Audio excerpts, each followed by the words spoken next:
Bonjour les gars et bienvenue à une nouvelle vidéo. Nous sommes ici aujourd'hui avec une toute nouvelle Suzuki e-Vitara ou la nouvelle Vitara pour la première fois. Suzuki crée une voiture entièrement électrique. Suzuki, comme vous le savez probablement, c'est l'un des constructeurs automobiles bien connus qui offre des voitures abordables avec moteur à combustion interne bien sûr. Et maintenant, pour la première fois, il est livré avec une version électrique, une sorte de crossover d'un SUV qui a l'air génial. Il partage également la même plateforme, c'est fondamentalement la même voiture que la Toyota Urban Cruiser. Nous l'avons probablement déjà vu sur ma chaîne, sera bientôt disponible. Mais le bonheur, c'est que pour le moment, nous n'avons pas accès à Urban Cruiser, mais à travers cette e-Vitara, c'est fondamentalement dans cette vidéo, c'est comme si je faisais une revue. Ouais, même si l'extérieur sera assez différent sur la vidéo d'essai de conduite, au moins il devrait être très similaire quand il s'agit de conduite. Mais je suis assez curieux de voir qu'ils viennent tous les deux aussi le croiseur Bourbon sur la Manche. Mais ce Vitara, dans cette vidéo, nous ferons une revue complète de l'extérieur-intérieur. Je vous montrerai tout, les plus, les moins, l'espace, le matériel, la qualité, les données techniques. On parle de tout. Et puis, j'aurai une vidéo séparée où je testerai la voiture et je parlerai de la façon de conduire, sa suspension, l'installation sonore, la consommation sur la route. Donc, définitivement, regardez cette vidéo aussi. Maintenant, je suis heureux d'être honnête que Suzuki apporte également une voiture entièrement électrique et cela s'appelle collaboration avec Toyota. C'est une excellente collaboration parce que de cette façon, ensemble, ils travaillent sur ces voitures et ils peuvent te produire d'excellents produits. Une autre chose cool, c'est qu'ils offrent une garantie de 10 ans, ce qui est génial dans certaines conditions. Je ne sais pas si dans tous les pays, mais au moins ici, ils ont une sorte de garantie de 10 ans, ce qui est génial. Et vous savez, c'est une tranquillité d'esprit quand vous achetez la voiture. Maintenant, les prix ne sont pas si mauvais pour être honnête pour l'offre, même si au début, vous aurez l'impression que certains éléments de la voiture ont l'air un peu classe, un peu vieille. Mais tu sais, j'ai besoin d'un peu plus de temps avec la voiture pour mieux la comprendre. Et maintenant, après avoir été avec la voiture, je dois vous dire que certaines choses sont vraiment uniques ici dans la voiture et certaines choses ne ressemblent pas aux autres concurrents.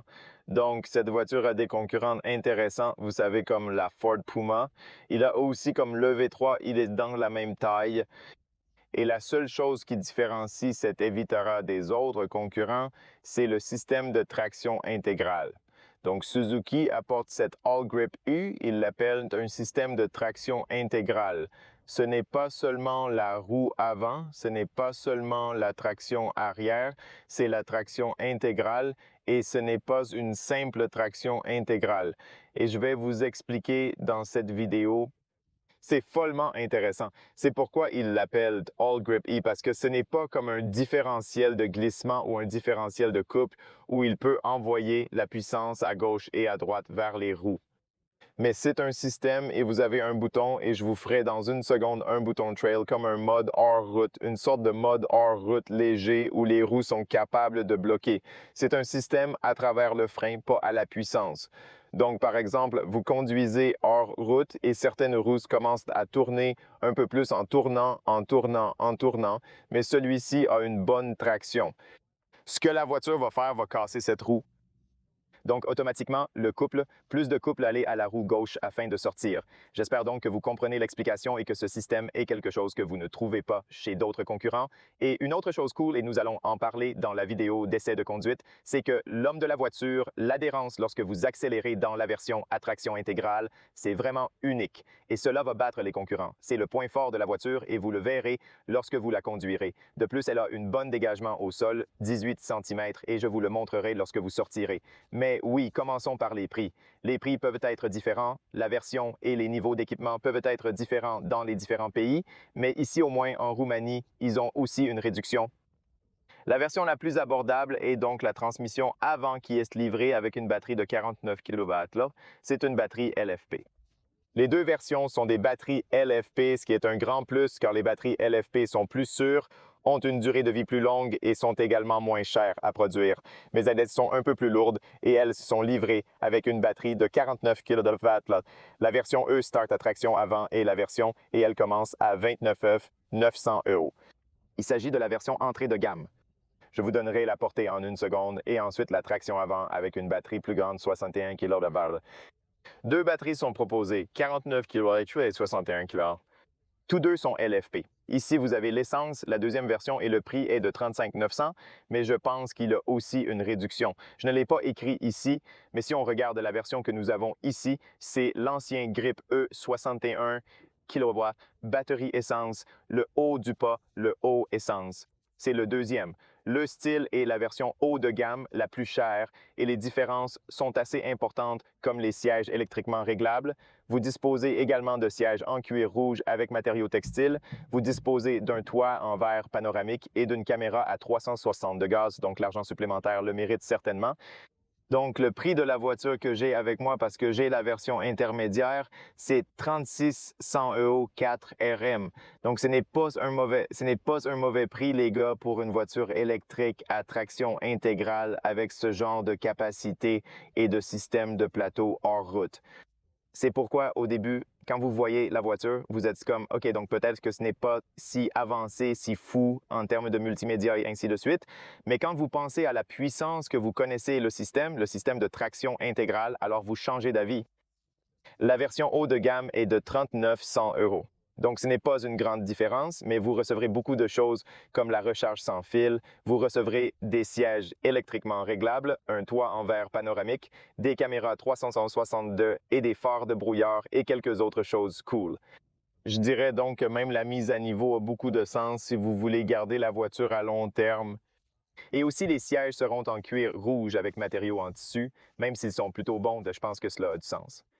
Le prix est inférieur à 40 000 avec un système de traction intégrale avec cette ancienne poignée. Je pense que c'est un excellent prix. Ce n'est pas une mauvaise garantie de 10 ans et ainsi de suite. C'est génial. Maintenant, les couleurs sont blanches, mais le blanc a l'air bien. C'est gratuit, vous n'avez pas à payer de plus et les autres couleurs coûtent environ 500 ou 800 €, 100 € en, vous savez, métallique en deux couleurs, vous savez, donc vous devez payer un peu de plus. Qu'est-ce qui est important ici, les gars? Les données techniques. Je veux parler des données techniques maintenant parce que les options que je vous dirai au fur et à mesure que nous allons dans la vidéo. Donc, les données techniques, c'est comme ça. La version d'entrée de gamme avec une petite batterie, traction avant 144 chevaux, la traction avant avec une plus grande batterie, 174 chevaux. Et le système de traction intégrale que nous avons ici avec deux moteurs électriques, avant et arrière, ont 144 chevaux. Mais il est divisé comme ça, 171 chevaux pour le moteur électrique avant et 65 chevaux pour le moteur électrique arrière. Et il a environ 307 Nm. Et puis la batterie, 61 kW LFP batterie, qui est très important pour souligner la vitesse de charge pour la batterie. 49 kV, c'est 55 kW en DC, 11 kW en AC. Et pour la plus grande batterie, la vitesse de charge, c'est plus rapide, 70 kW en DC et 11 en AC. Je pense que c'est plus que suffisant pour la taille de la batterie. Vous pouvez donc le charger en environ 45 minutes au chargeur CC et presque tous les chargeurs CC de nos jours sont capables de vous donner ces 70 kWh. Maintenant, il est également très important de souligner qu'il est livré avec la suspension indépendante MC Person et Multilink à l'arrière, indépendant à l'arrière. Excellent type de suspension. J'ai vu certaines personnes examiner la voiture et se plaindre de la suspension, mais je veux en parler dans la vidéo d'essai car quelque chose qu'ils ont dit était faux. Et je ne veux pas donner de nom, mais j'étais une sorte de grand journaliste qui critiquait les voitures et parfois c'est comme dire des bêtises. Et je veux le souligner. Alors, regardez le test drive à 2 pour voir cela concernant les suspensions. Maintenant, les jantes commencent à 18, il va jusqu'à 19 pouces. Sur la version haut de gamme, nous avons le 18 pouces. Je vous recommande le 18 pouces car il est beaucoup plus efficace et la vitesse maximale de 150 km/h est limitée à 0 à 100 pour cette version. La transmission intégrale est de 7,4 secondes et sur les versions entrée de gamme, environ 9,6 secondes de consommation. Sur la version que j'ai avec moi, 166 Wh ou 16,6 kW. Nous allons vérifier cela dans la vidéo de test drive. La portée est très importante, le niveau d'entrée avec une batterie plus petite. La version la moins chère, c'est 344 km VLTP. Ensuite, vous avez la plus grande batterie avec la traction avant qui ont la plus longue autonomie de 426 km. Et nous avons cette version ici, 4 roues motrices avec la plus grande batterie, 395 km VLTP. Maintenant, la portée peut être, disons, un inconvénient en termes de concurrence, mais si vous conduisez la plupart du temps un quotidien, vous savez, ou hebdomadaire, disons jusqu'à quotidien, jusqu'à 500 km ou hebdomadaire jusqu'à 300 km, alors sera tout simplement parfait. Je ne pense pas que vous avez besoin de plus que 395. Probablement dans la vraie vie, vous pourriez vous attendre à environ 300 vers 250 réalistes comme ça. La longueur de la voiture, 4 mètres 27 cm crossover, assez compact et l'empattement 2 mètres 70 parfait. Aussi, comme une taille pour l'autoroute, nous allons le tester. Nous allons y aller sur la dégagement au sol de l'autoroute de 18 cm, assez bon pour aller léger hors route. Et le cercle de virage de 10-24 mètres, il a un cercle de virage assez bon. Vous pouvez le tourner très facilement dans la ville, dans des espaces restreints. Maintenant, quand il s'agit du coffre, il a environ 238 litres. Si vous avez les sièges, tout le chemin sur le dos dans la position normale, alors si vous mettez les sièges droits parce que vous pouvez les régler, vous avez 310 litres. Et si vous pliez les sièges vers l'avant maximum, je vous montrerai qu'il va jusqu'à 562 litres. Et si vous pliez complètement les sièges, il atteindra 1052 litres. Nous en parlerons parce que c'est intéressant d'expliquer quelque chose là-bas. Le poids de la voiture commence à 1700 kg pour la version d'entrée de gamme et va jusqu'à 1860 kg pour la version que nous avons ici. Vous pouvez traîner une remorque jusqu'à 750 kg avec système de freinage et aussi sans. Ce sont donc les données et les informations techniques les plus importantes. Allons dehors, parlons de la conception extérieure et puis nous allons à l'intérieur et je vais montrer aussi le multimédia et nous verrons comment c'est à l'intérieur. C'est la clé. C'est tellement petit, mec. C'est vraiment petit, mignon et carré et il a 2 boutons ici, ce que vous pouvez faire pour verrouiller et déverrouiller. Bien sûr, il est également livré avec entrée sans clé. Mais comment fonctionne l'entrée sans clé est essentiellement que vous devez appuyer sur ce bouton ici pour verrouiller et déverrouiller la voiture. Un point intéressant est qu'elle dispose de rétroviseurs électriques pliants. Mais si vous verrouillez la voiture, les rétroviseurs se replieront. Mais si vous le déverrouillez, donc par exemple, je déverrouille maintenant de la voiture, elle est déverrouillée et aussi même si j'ouvre la porte, n'est-ce pas?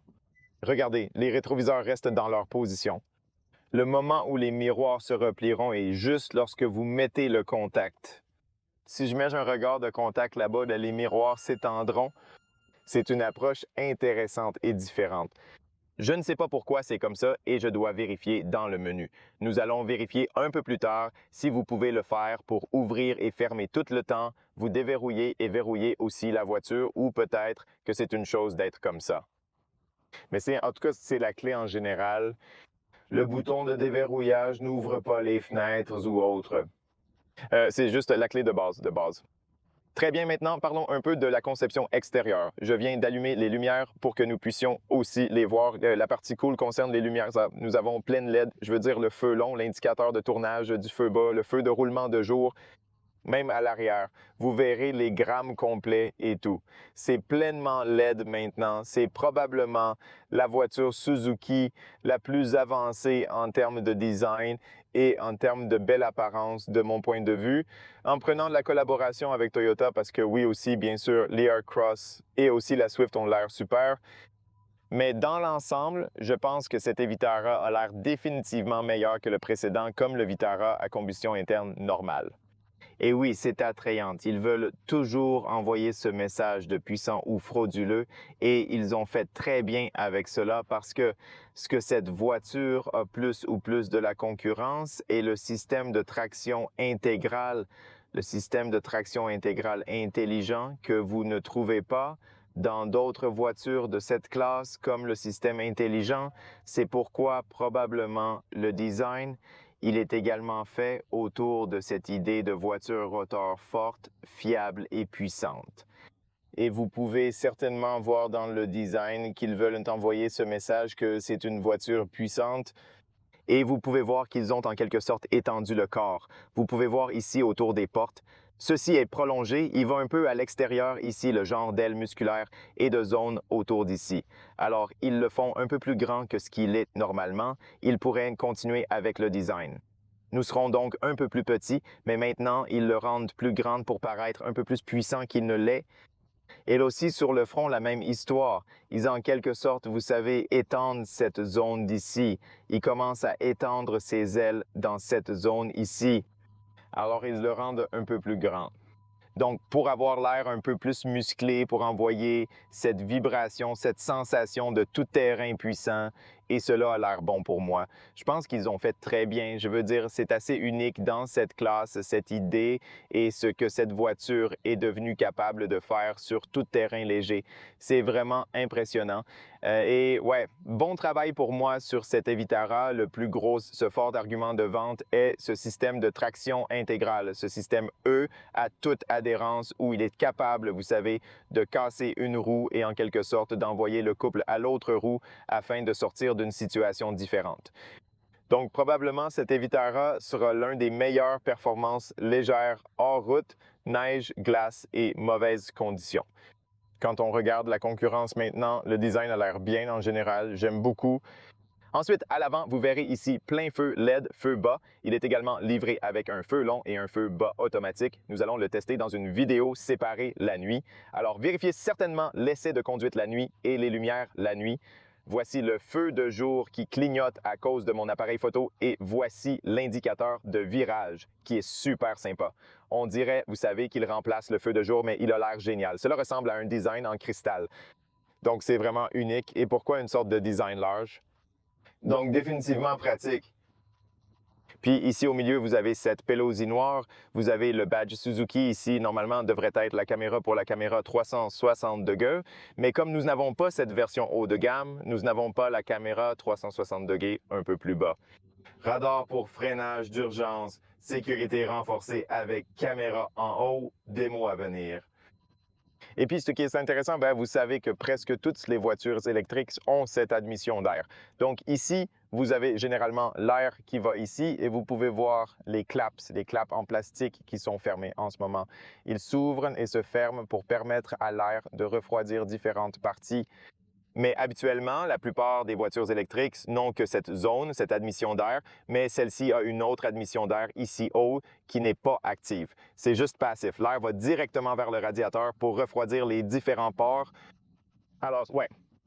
Ensuite, il dispose de 4 capteurs à l'avant pour le stationnement et les fonctionnalités de sécurité. Sinon, cela semble encombrant, intéressant et fort. Voici les essuie-glaces. Le pare-brise, il est un peu rond, très intéressant. Et la vue à l'intérieur est magnifique parce que le pare-brise est conçu pour être un peu plus rond et cela me rappelle un peu le Mini Cross Country. Apparence similaire et superbe visibilité intérieure. Détaillons dans un instant.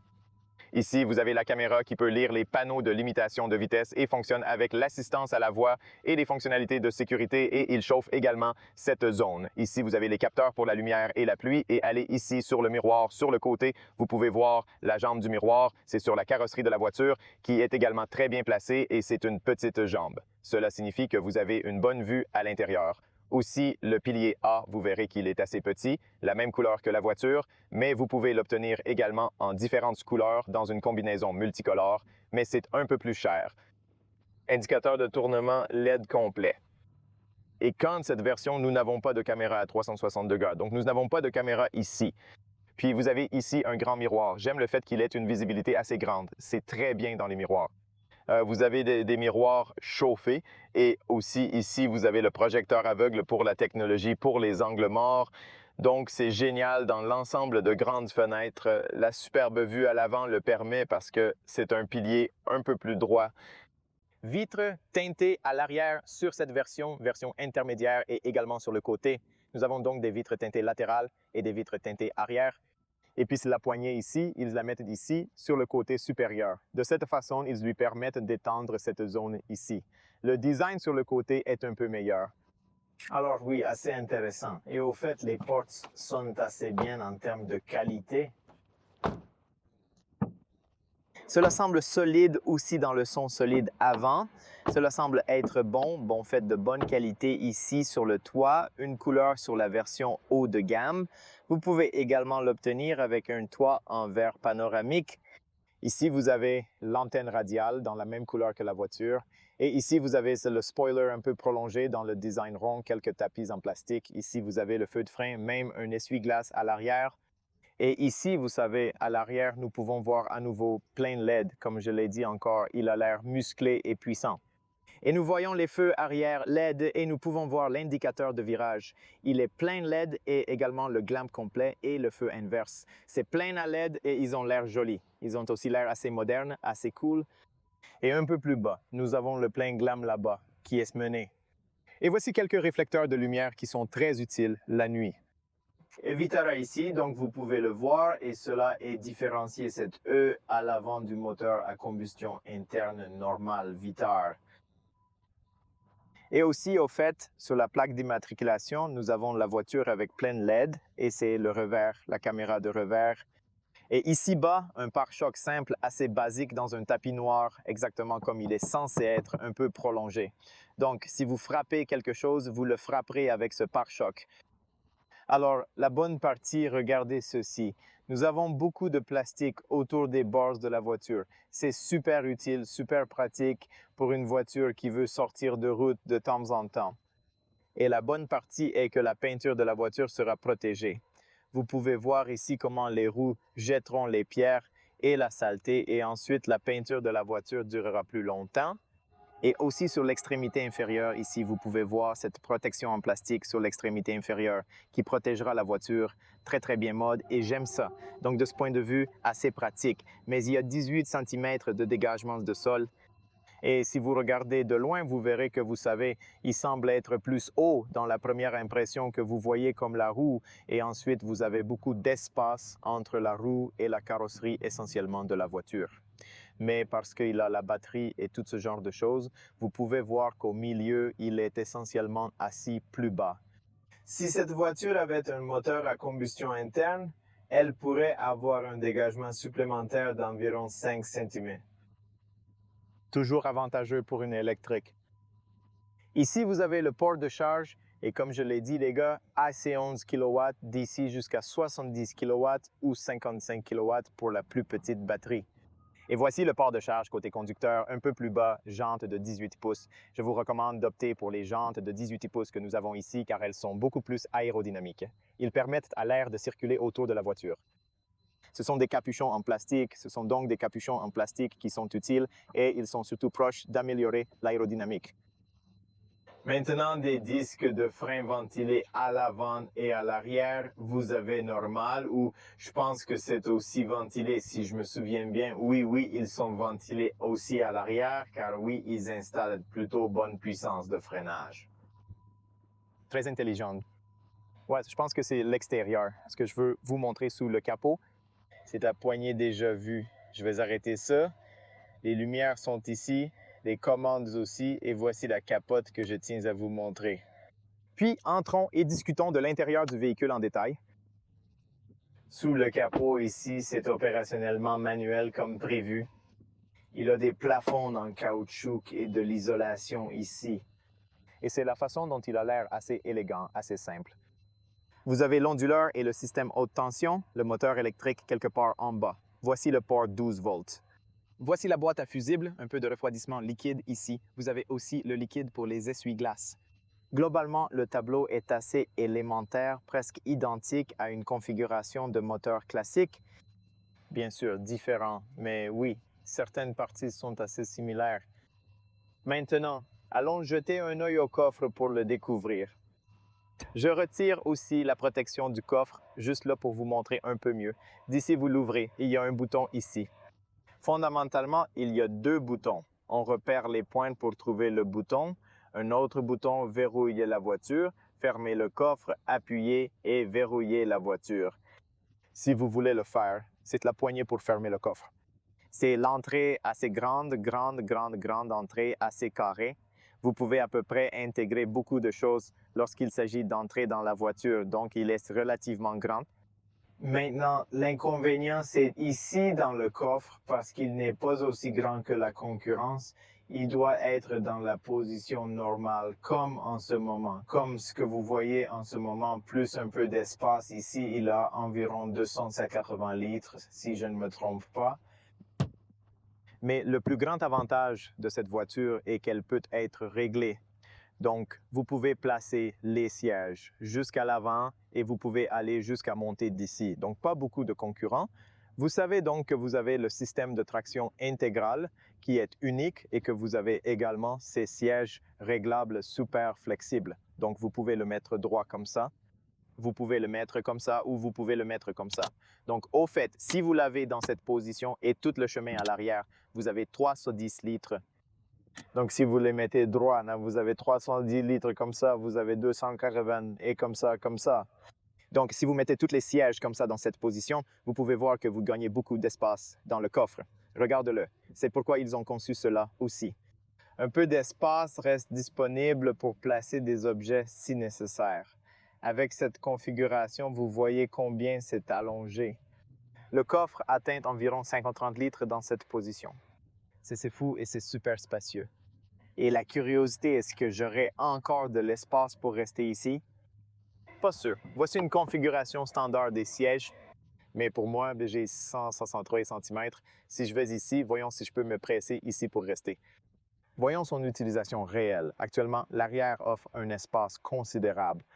Donc, fondamentalement, si vous avez vraiment besoin de cet espace, vous pouvez et je peux toujours déplacer le siège avant. Je peux toujours déplacer sans aucun problème. Regardez combien d'espace il y a sur les jambes et j'ai encore 100 et 7173 cm. J'ai encore un peu d'espace ici. Je reste la tête un peu droite avec le dos droit, vous savez, mais il est fondamentalement encore possible d'avoir cet espace immense.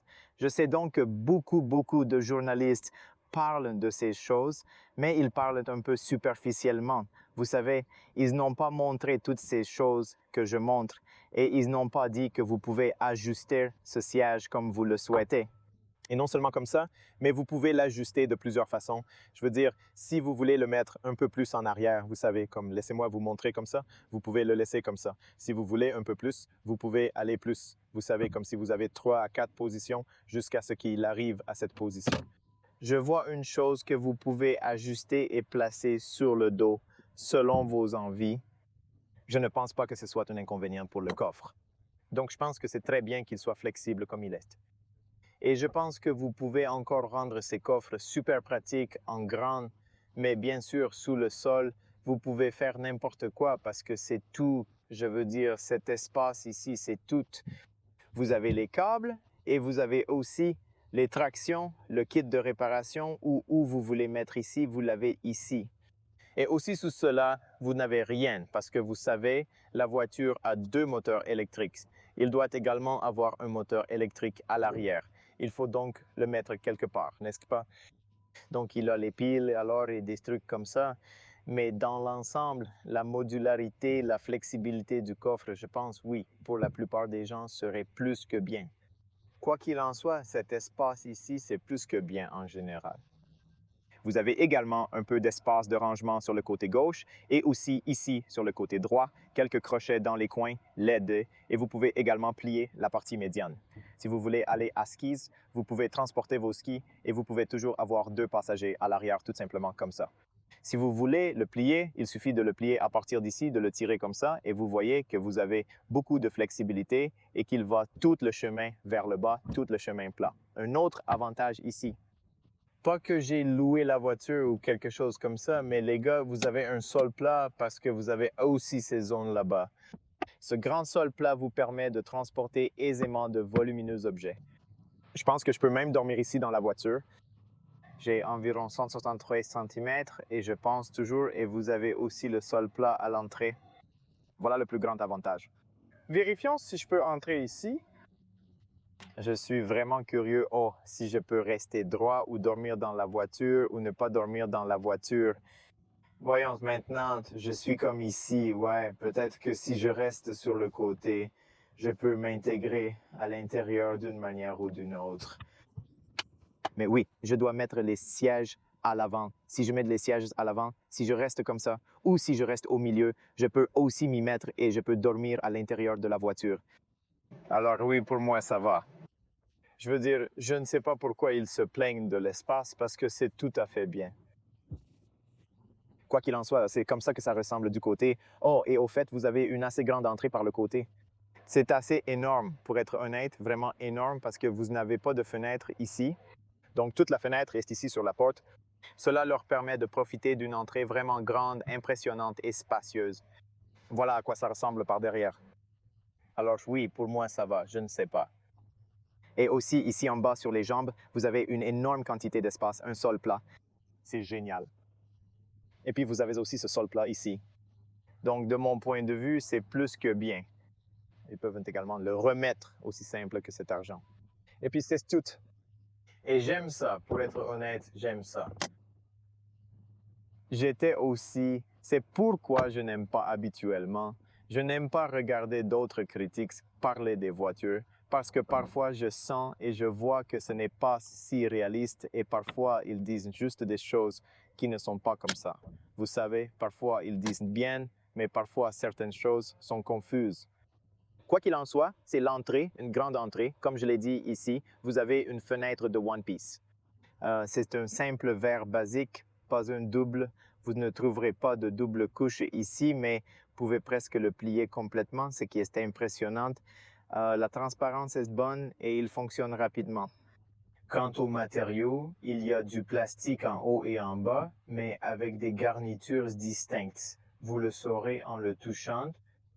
À cet endroit, vous trouverez un matériau doux et un bouton Black Glow, ainsi qu'un espace pour un verre. Et voici l'orateur.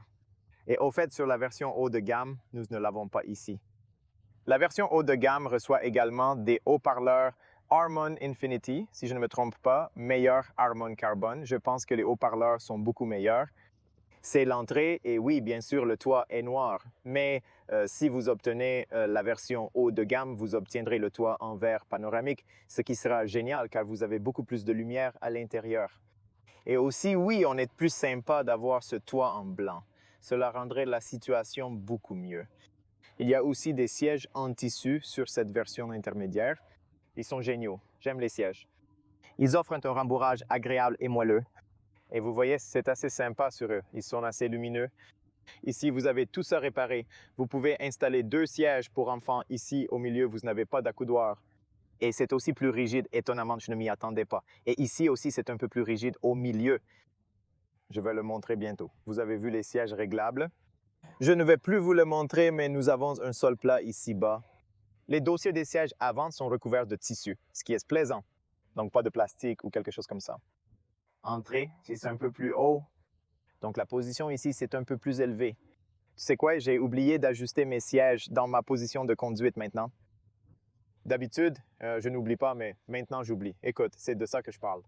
Je veux l'ajuster dans ma position de conduite pour pouvoir le rendre réaliste sur 173 cm. Je pense que c'est ma position. Normalement, je veux le rendre réaliste afin de pouvoir vous montrer exactement combien d'espace vous avez. Alors, va derrière moi. Maintenant, c'est comme ça. J'ai beaucoup d'espace entre les genoux et les sièges, n'est-ce pas? Vous pouvez donc voir que c'était ma position de conduite. Tellement énorme, pas grand, 163 cm. J'ai beaucoup d'espace. Je peux étirer un peu mes jambes sur les sièges avant et ça va. Mais parce que c'est de la batterie là-bas, vous restez toujours avec vos genoux un peu plus haut, comme 3-4 doigts, mais c'est bien, étonnamment bien. Avec la batterie positionnée au sol, cela crée une posture plus élevée. On a l'impression d'être dans un SUV plus imposant, une sensation impressionnante de hauteur. La vue extérieure est superbe grâce à une fenêtre prolongée offrant un excellent panorama, sans oublier cette poignée pratique. Vous avez également conduit ici. Le toit, c'est bien, ce n'est pas la meilleure qualité, mais c'est bien, c'est OK. Cela n'a plus d'importance de toute façon. Peu importe. Vous ne restez pas avec vos mains sur le toit et puis ici au milieu, vous avez 2 USB. L'un, c'est un USB-C et l'autre, c'est un USB 2. Regarde ça, tu vois ça? Laissez-moi être sûr d'accord. Puis un peu d'espace de stockage pour votre téléphone, peut-être là-bas, pas d'orifice ou quelque chose comme ça à l'arrière. Aussi, c'est bien que vous ayez un flurry plat à l'arrière ici pour que vous puissiez rester avec vos jambes ensemble et je peux rester comme ça, ce qui est bien. Il y a encore beaucoup d'espace sur mes genoux. Donc, c'est très spacieux pour être honnête du point de vue des genoux et des jambes. C'est beaucoup d'espace. Ici, j'ai moins d'espace, comme 3 doigts, peut-être 4 doigts sur la tête, sur le côté. Ici, j'ai comme aussi un peu plus de 4 doigts. Et ici, j'ai comme 4 droites. Et puis, j'étire ma main presque complètement à gauche et à droite ici. C'est un peu plus rigide à l'arrière ici, aussi un peu plus rigide. Mais je pense que pour les courts voyages moyens, je peux rester ici au milieu sans aucun problème. Ça va bien. Il est spacieux. Fondamentalement, il est spacieux. Les 2 personnes ici à l'arrière resteront très confortables et vous avez beaucoup d'espace. C'est vraiment bon en termes d'espace. Ce ne sont pas les mauvais gars, je vous le dis. Et pour être honnête, avec tous ces prix et ces situations dans le monde, avec l'essence et le diesel plus cher, vous avez une autre option, une autre bonne option. Et si vous vivez dans une région où vous, comme je l'ai dit, vous vivez dans une campagne, vous allez un peu sur la route, ou vous vivez dans un pays où vous avez beaucoup de neige et de glace. Et cette voiture sera géniale. La version à traction intégrale sera probablement la meilleure à la lumière de la neige, de la situation de glace lorsque nous la comparons, vous savez, avec cette gamme de prix et les concurrents. De toute façon, maintenant c'est le tableau de bord. La voiture n'est pas, vous savez qu'il y a de superbes choses et il y a aussi certaines choses qui doivent être changées. Maintenant, en ce qui concerne le design, il a l'air plutôt joli. Vous savez, quand vous regardez le design du tableau de bord, il a l'air génial. Il possède également une ergonomie de boutons physiques. C'est plutôt bon dans certains domaines et pas si bon dans d'autres, et j'en parlerai dans une seconde. Mais dans l'ensemble, le design, c'est assez moderne, assez joli. J'aime aussi le volant, plat vers le haut et vers le bas, bonne adhérence, bonne position de conduite. Et parce que nous parlons de position de conduite, je dois vous dire que la position de conduite, c'est assez haut et génial. Nous en parlerons également dans la vidéo d'essai. Mais avant d'y aller, nous avons une grande fenêtre à l'avant, vraiment grande fenêtre, bonne vue. Vous savez, autour des fenêtres. Je vous le dis parce que le pilier A est assez droit. Ils vous permettent d'avoir une bonne vue. Ici, vous avez le côté supérieur en plastique, mais si vous le regardez, vous penserez que c'est du cuir. Si vous ne le touchez pas, vous ne savez pas ce que c'est. Ici, c'est aussi en plastique, mais c'est une belle poignée de flux en chrome. Ici, vous avez les boutons, beaucoup de boutons. Verrouiller les fenêtres. Les boutons Windows se sentent bien verrouillés et déverrouillés ici. Vous pouvez également replier les miroirs. Si vous voulez les replier, vous pouvez le faire manuellement et ici, vous pouvez le régler électriquement. L'espace de stockage ici, c'est plutôt bien, je pense. Je dirais que c'est tout à fait OK. Et puis, vous avez le haut-parleur ici. Et puis ici, vous avez le matériau textile exactement là où il est censé être. Entrée encore, grande entrée également à l'avant. Voilà à quoi ça ressemble à l'avant. Et je veux vous montrer aussi les sièges. Les sièges sont plutôt beaux, en tissu partout.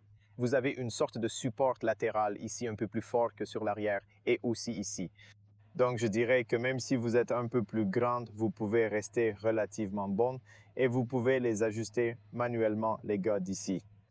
Si vous obtenez la version haut de gamme, vous pouvez le faire comme ça, en avant, en arrière. Mais si vous obtenez la version haut de gamme, vous l'ajusterez électriquement, pédale normale, pédale simple. Nous en parlerons dans une vidéo d'essai de conduite et ici, sous la console centrale. J'aime le fait que la voiture vous permet d'avoir encore un peu d'espace de rangement ici pour mettre différents objets. Malheureusement, c'est un peu plastique ici. J'aimerais être un peu de caoutchouc, mais vous pouvez mettre un peu de caoutchouc ici et tout ira bien. Pas certain, vous ne pouvez pas entendre certains mouvements. Il y a un port 12 volts. Et encore une fois, ici, nous avons un USB-C et l'USB 2 là-bas utile. Et puis voici que vous ouvrez le capot. Ici, vous définissez la position des phares haut ou bas manuellement et un peu plus haut. Nous avons ici des matériaux doux dans ce domaine. Donc, la partie médiane est douce. Voici les ouvertures d'aération si vous êtes également relativement bon en le touchant. Et ici haut, vous avez du plastique, mais avec une garniture de glace, donc vous ne savez pas ce que c'est avant de ne pas le toucher. En entrant à l'intérieur maintenant, j'aime la position de conduite. Je vois que c'est vraiment haut sur la route. Quand je prends de la voiture pour la première fois, je me suis dit, wow, je vois tout d'en haut ici. Et la façon dont ils ont conçu le pare-brise, vous savez, comme un mini Countryman, vous savez, comme rond. Vous avez une vue imprenable autour des fenêtres. Donc, rien à se plaindre à ce sujet. Peut-être un peu d'angle mort dans les coins à l'arrière, mais dans l'ensemble, c'est joli, plutôt bon en termes de vue. Ici, au milieu, vous avez ce plomb rouge avec vous, vous savez, accoudoir, ce qui est génial. Ensuite, vous avez un espace de stockage là-bas. Ici, vous avez cette console centrale avec noir brillant, vous savez. Et ensuite, vous avez la fonction de maintien automatique du frein à main électronique sur la version à traction intégrale. Vous aurez également ces deux boutons comme fondamentalement pas ces deux boutons, ces deux boutons suivants dans celui-ci. Ces deux boutons, celui-ci, c'est une sorte d'entraînement à pédale en un sans arrêt. Donc, c'est un pédale docteur. Beaucoup plus fort, mais il ne va pas s'arrêter et s'engager dans le maintien automatique, même s'il a le maintien automatique. C'est juste une récupération plus forte. Cela simule en quelque sorte le maintien automatique de l'entraînement à un pédale, mais au final, vous devez quand même appuyer sur le frein. Je vous le montrerai lors de l'essai de conduite. Vous savez, il s'agit d'une assistance à la descente qui viendra également sur la version à traction intégrale. Et c'est le mode trail qui vient bien sûr dans le système à traction intégrale. Et vous pouvez voir, lorsque vous appuyez dessus, vous avez un trail ici sur l'écran. Donc cela signifie que la voiture est prête à partir. Vous savez, sur la neige, sur le feu, hors route de RD. Il est donc prêt à vous donner cette traction. Et puis, à partir d'ici, vous pouvez changer les différents modes de conduite. Il est livré avec 3 modes. Donc, c'est le mode normal, comme maintenant, c'est Sport ou Eco. Donc, vous avez Eco, Sport ou Normal. Normal ne vous montre rien. Mais pour être honnête, nous en parlerons. C'est vraiment un sentiment quand vous les appuyez. Et c'est une différence par rapport à ici. Vous le mettez dans la conduite, tout comme cette conduite en arrière. Vous l'appuyez vers le bas, puis vous allez à droite et vous êtes dans la conduite. Vous pouvez voir la LED ici. Vous pouvez le mettre en neutre en appuyant simplement sur le bas, ou vous pouvez aller et retourner l'appuyer à gauche et ensuite, lorsque vous allez en arrière, vous pouvez voir la caméra inverse. Pas la meilleure résolution ici. C'est un peu quelque chose qu'ils peuvent améliorer, mais c'est, vous savez, et c'est bien parce que vous pouvez voir à l'arrière, là, vous pouvez aller aussi la caméra 360 degrés, qui est mieux, mais vous devez aller pour le haut de la version de gamme. Sinon, vous ne voyez que la caméra arrière sur toutes les versions. C'est obligatoire, du moins en Europe. Ici, vous avez deux porte-tasses pour les boissons et puis ici, vous avez la place pour le téléphone. C'est un endroit parfait, parfait pour votre téléphone. Sur la version haut de gamme, vous aurez une charge sans fil. Ici, nous n'avons pas de chargement sans fil, mais sur la version haut de gamme, vous avez un chargement sans fil, ce qui est génial. C'est donc un grand, grand plus de mon point de vue. Maintenant, le volant peut être réglé à partir d'ici manuellement, vers l'avant, vers l'arrière, vers le bas, vers le haut. Super simple, rien de compliqué. Le volant en cuir est agréable sur toutes les versions. J'aime la forme, la bonne adhérence et de la bonne vue à travers le volant. C'est une nouvelle tendance ces jours-ci. J'aime le fait qu'il ait un bouton physique sur le volant. Vous pouvez donc basculer d'ici entre différentes vues, le trajet, le volume et la commande vocale. Et ici, sur le côté droit, vous avez les contrôleurs pour le pilote automatique et vous avez ce bouton de sauvegarde que vous pouvez choisir ce que vous voulez avoir à l'écran. Donc, par exemple, vous appuyez sur ce bouton et vous choisissez ce que vous souhaitez se passer lorsque vous appuyez sur ce bouton. Donc, vous pouvez choisir de frapper ses sièges, je ne sais pas, pour le passager, pour le conducteur, frapper son volant, la somnolence, l'attention allumée et éteinte, je ne sais pas. Il existe divers moyens de commuter les médias, ajuster les paramètres d'affichage, naviguer et plus encore. Ce qui est fascinant, les autres boutons concernent le pilote automatique et les fonctionnalités de sécurité explorées lors de la vidéo d'essai. Regardez comment cela fonctionne. Sachez-vous, les capteurs détectent votre fatigue, comme la somnolence. Ils vous alerteront via un écran numérique. Toutes les versions sont livrées avec ces deux écrans numériques, un cockpit numérique qui ont l'air assez sympa et vous pouvez y voir beaucoup d'informations. Ce n'est pas fou personnalisable, mais c'est bien que vous voyez beaucoup d'informations comme elles sont. Par exemple, à l'heure actuelle, on peut visualiser l'énergie utilisée, consommée, et chaque roue grâce à un graphique attrayant. Sous un soleil vif, la vue devient légèrement limitée, mais en voiture, cela montre les flux d'énergie entre les moteurs avant, arrière et les phases de récupération. Un aperçu visuel plaisant. Et ici, vous pouvez voir aussi la carte, en quelque sorte la carte et les directions. En cours de conduite, une carte élégante apparaît sur l'écran. Et au milieu, vous pouvez voir toutes les autres informations comme la vitesse, la limite de vitesse, l'avertissement, toutes ces informations sur le pilote automatique. Vous le verrez dans la vidéo d'essai un peu mieux, mais c'est génial. Et puis de voyage, ici, vous pouvez réinitialiser le voyage et vous pouvez voir tous les autres voyages. Par exemple, si vous le maintenez, vous voyez que je réinitialise la consommation. Et si vous appuyez sur cette information, vous pouvez basculer entre les vues comme Clean View. Et ici, vous pouvez avoir le mobile et la navigation, le mobile et la voiture, ou la voiture et la navigation, tout aussi simple. Mais si vous allez dans le menu ici, si vous allez à l'affichage du compteur, et ensuite vous allez ici à la mise en page, vous voyez que c'est la mise en page.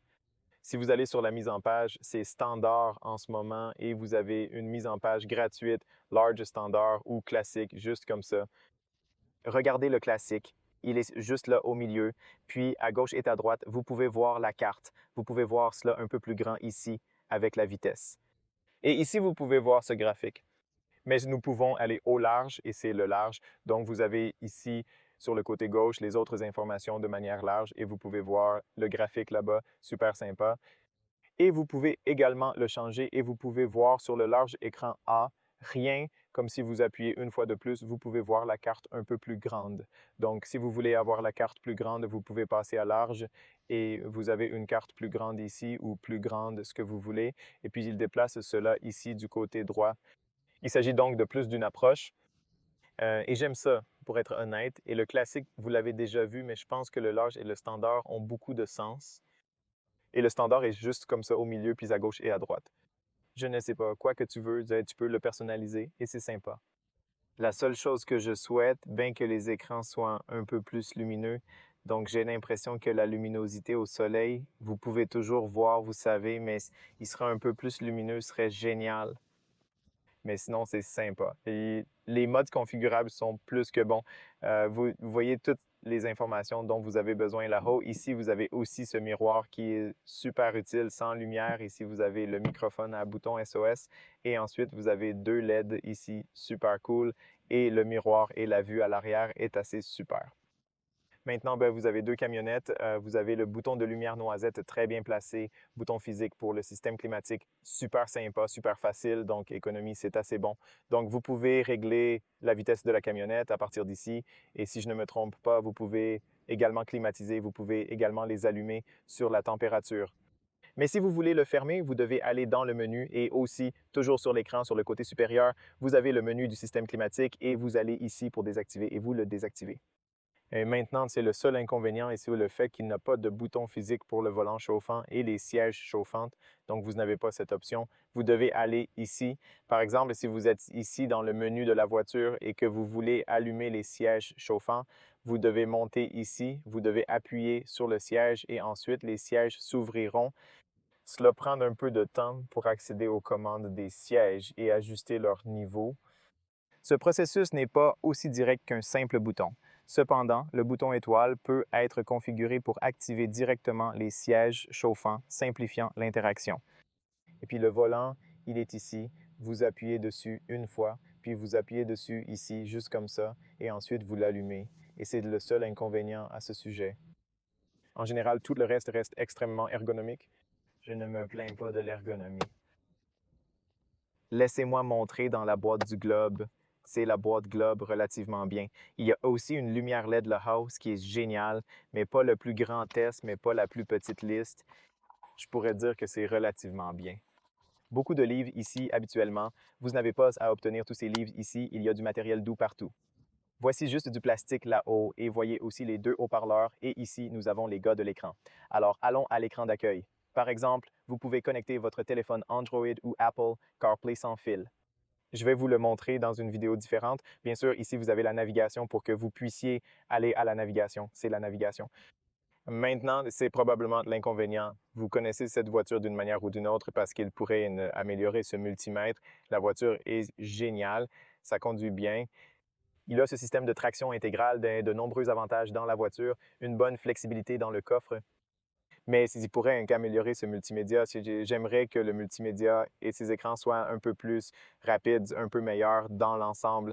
Dans l'ensemble, ce n'est pas un problème. Je veux dire, vous pouvez faire votre travail avec sans aucun problème. Il fait le travail facilement, mais il n'est pas aussi réactif que dans d'autres nouveaux véhicules, appelons-le comme ça. Cependant, le plus remarquable reste son point fort indéniable, un atout essentiel dans cette gamme. Laissez-moi aller chercher ici, par exemple. Vous voulez aller à une destination, je ne sais pas, ou peut-être voyons la destination de l'histoire. Choisissons une destination, non? Choisissons cette brûlure, par exemple, n'est-ce pas? Alors appuyons sur Nouvelle destination et nous allons en Suisse comme 2000 km, quelque chose comme ça. Et t'attends un peu. Donc, la voiture se charge et quand elle se charge, les directions autrement sont assez claires. Et une autre bonne chose, c'est que j'ai vu que la voiture vous montre aussi les informations de circulation. Donc, à partir de certaines zones où il y a du trafic, il vous montre que le trafic est aussi. Cela vous donne toutes sortes d'influences, ce qui est important. Vous voyez, regardez, donc ici, vous voyez qu'il y a un peu de trafic. Il me montre en jaune que c'est la circulation en rouge et des trucs comme ça. Et je remarque que cela fonctionne assez bien. Oui, ben, il peut encore être amélioré, bien sûr, mais c'est relativement bien. Alors passons à la prochaine. Rentrons chez nous. Ensuite, nous allons au climat. Vous l'avez également ici sur le côté droit. Vous pouvez donc le personnaliser à partir d'ici. Ensuite, ben, vous avez les paramètres du véhicule ici où il vous montre ceci. Joli. J'aime vraiment ce graphique avec ce qui s'est passé avec la roue, avec la puissance. C'est vraiment, vraiment joli. J'aime beaucoup. Et vous pouvez voir la consommation instantanée, le temps réel, le pourcentage et aussi ce qui se passe avec l'énergie dans la voiture. Et vous pouvez voir la gamme et ensuite la consommation. Et aussi ici, dans cette région, ici en bas, vous avez l'histoire et vous pouvez voir l'histoire de la consommation et des voyages. Et puis ici, vous avez la pression des pneus et des informations à leur sujet. Ici, sur le véhicule électrique, vous avez les paramètres de la voiture et de l'important boost de régénération. Donc, si vous souhaitez changer le niveau de régénération, vous pouvez également activer et désactiver la mémoire. Donc, ça pour mémoriser ce que vous choisissez. Vous avez 3 niveaux bas, moyen et haut. Il a donc 3 niveaux de récupération lorsque vous relâchez l'accélération, plus ce genre de docteur à point pédale. Et c'est vraiment important. Et oui, vous pouvez choisir d'ici. C'est vraiment, vraiment important et je pense que c'est vraiment utile. Bien, retournons là où nous étions ici, EV. Je vous montre EV. Nous retournons à EV et nous avons les réglages de charge. Et ici, sur les paramètres de charge, vous pouvez choisir le minuteur. Vous pouvez donc temporiser cette charge. Vous avez le courant ici. Vous pouvez confirmer la traction et la batterie ici. Vous pouvez également choisir la température de montée de la batterie par temps froid avant la charge rapide et la batterie refroidie à la charge à haute température. Donc, vous pouvez également les régler sur oui, de sorte que la voiture sera préconditionnée. Donc, vous pouvez le faire maintenant de toute façon. Et voilà. Je veux dire, ce sont les paramètres sur le véhicule électrique. On peut y retourner. Donc, vous pouvez voir, je reviendrai ici parce que nous avons la minuterie qui change de charge que vous avez déjà vu. Et bien sûr, nous avons le téléphone. Et ici, vous pouvez connecter votre téléphone.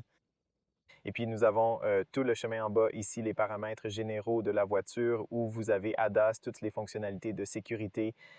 Vous pouvez allumer et éteindre différentes fonctionnalités de sécurité comme le support de frein, comme le frein d'urgence que vous avez ici. Vous avez aussi celui-ci lisant les panneaux de limitation de vitesse. Vous avez l'avertissement de départ de voie. Ce qui est également cool, j'aime bien le fait qu'il vous montre, vous voyez tous les paramètres ici. J'aime le fait que cela vous montre tous ces graphiques pour comprendre ce qui se passe et quel type de paramètres y est-il. Vraiment intéressante et véritable alerte de trafic croisé. Il possède beaucoup de caractéristiques de sécurité, c'est la partie cool. C'est ce que j'aime dans la voiture parce qu'elle a beaucoup, beaucoup de fonctionnalités, le contrôle de traction et vous m'avez laissé descendre les réglages de régulateur de vitesse adaptatif ici et l'assistance au feu long. Donc, il vous montre comment cela fonctionne. Le système de surveillance du conducteur allumé et éteint des feux longs est ici. Donc, lorsque vous devenez fatigué, il vous réveillerait et vous pourrez ensuite l'allumer et l'éteindre.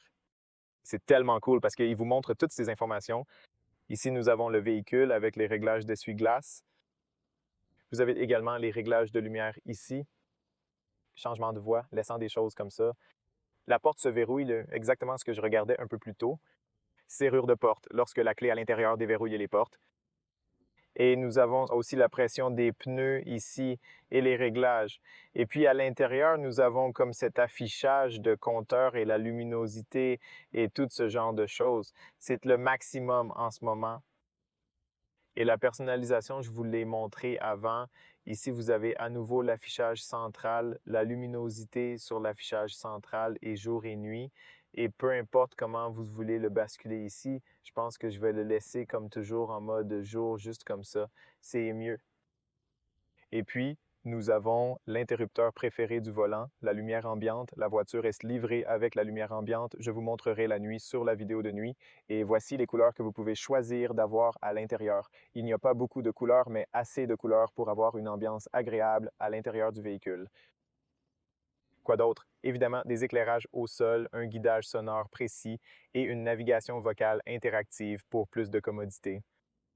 Et puis ici, nous avons l'affichage du compteur. Donc, encore une fois, vous avez déjà vu la personnalisation et toutes ces choses du véhicule. Ensuite, nous avons les paramètres EV que je vous montrerai plus tôt. Les écrans, encore une fois, ce sont les mêmes paramètres, mais c'est aussi facile de configurer les paramètres multimédia. Vous avez le son ici, et ici, nous avons les paramètres de navigation de connectivité réseau. Tous les paramètres de la navigation, vous le trouverez ici avec les itinéraires et tout, puis les paramètres du système avec la langue, la date, les unités d'heure, tous les autres paramètres généraux. Je vais faire une vidéo séparée où je vais dans tous les détails profonds de ce système multimédia. De plus, ici sur les applications, vous avez à gauche les options Android Auto et Apple CarPlay, permettant une connexion avancée et intuitive avec votre voiture. Et puis c'est tout, assez simple, assez basique. Donc de toute façon, j'espère couvrir presque tous les gars concernant cette version électrique Vitara et Vitara. De mon point de vue, si vous vivez dans une région où vous faites des hors-routes légères, vous avez besoin d'une transmission intégrale. Il y a beaucoup de neige et de glace. Cette voiture aura beaucoup de sens. C'est une excellente option. Il a un prix relativement bon et avec cette inflation, avec ce prix gonflé pour le diesel et de l'essence et dans cette direction où le monde va en ce moment, je pense qu'il est logique de passer à une voiture électrique dans cette voiture. C'est une excellente option. En tout cas, j'espère que la vidéo a été utile. J'espère que vous obtiendrez des informations utiles. Si vous avez des questions, posez-moi ci-dessous. Merci d'avoir regardé. Merci de votre soutien. Merci à tous les membres et à tous les gars qui regardent mes vidéos. Restez en sécurité et à bientôt la prochaine fois. Au revoir les gars.